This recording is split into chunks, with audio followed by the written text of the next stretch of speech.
Family card বিতরণ কর্মসূচির উদ্বোধন করতে আগামী 10 মার্চ বগুড়ায় যাবেন প্রধানমন্ত্রী তারেক রহমান। শুক্রবার দুপুরে বগুড়ার শিবগঞ্জে জুমার নামাজের আগে একথা জানান স্থানীয় সরকার প্রতিমন্ত্রী মীর শাহে আলম।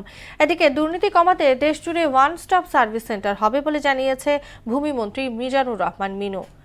নাজমুল ইসলামের আরেকটি প্রতিবেদন।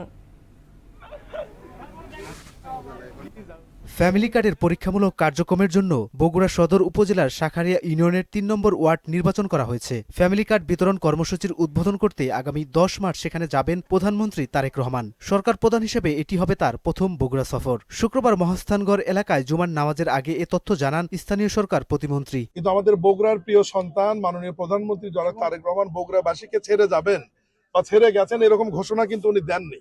এবং আপনারা খেয়াল করবেন উনি আসন রেখেছেন গুলশানে, কিন্তু ফ্যামিলি কার্ডের পাইলট প্রোগ্রাম উদ্বোধন করতে আসছেন বগুড়া 10 তারিখে।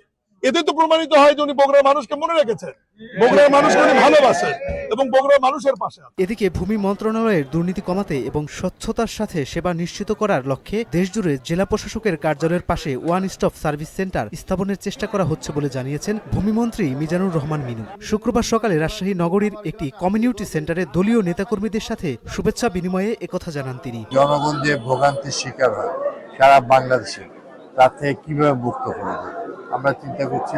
আধুনিক বিশ্বে পৃথিবীর অন্যান্য দেশের মধ্যে ভূমি ব্যবস্থায় ওয়ান স্টপ সেন্টার। এদিকে গণমাধ্যমের সর্বোচ্চ স্বাধীনতা নিশ্চিত করতে সরকার বদ্ধপরিকর বলে মন্তব্য করেছেন তথ্য ও সম্প্রচার মন্ত্রী জহিরুদ্দিন স্বপন। দুপুরে বরিশাল সার্কিট হাউজে এক সভা শেষে সাংবাদিকদের সঙ্গে আলাপকালে একথা বলেন তথ্যমন্ত্রী। মতামতের ভিত্তিতেই আমরা একটা জবাবদিহিতার পরিধি প্রথমে নির্ধারণ করব, তারপর সেই পরিধির সীমানার মধ্যে আমরা সর্বোচ্চ স্বাধীনতাকে নিশ্চিত করব। এছাড়া প্রধানমন্ত্রী তার প্ল্যান বাস্তবায়নে ঝাঁপিয়ে পড়েছেন বলে মন্তব্য করেছেন জনপ্রশাসন উপদেষ্টা মোহাম্মদ ইসমাইল জবিউল্লাহ। সকালে লক্ষ্মীপুর সার্কিট হাউজে তিনি একথা বলেন। আমরা সামনে সবাই মিলে একত্রে বাংলাদেশকে ঐক্যবদ্ধভাবে একটা বৈষম্যহীন, অন্তর্ভুক্তিমূলক, একটা জবাবদিহিমূলক, দুর্নীতিমুক্ত দেশে পরিণত করব। নাজমুল ইসলাম, মোহনা সংবাদ।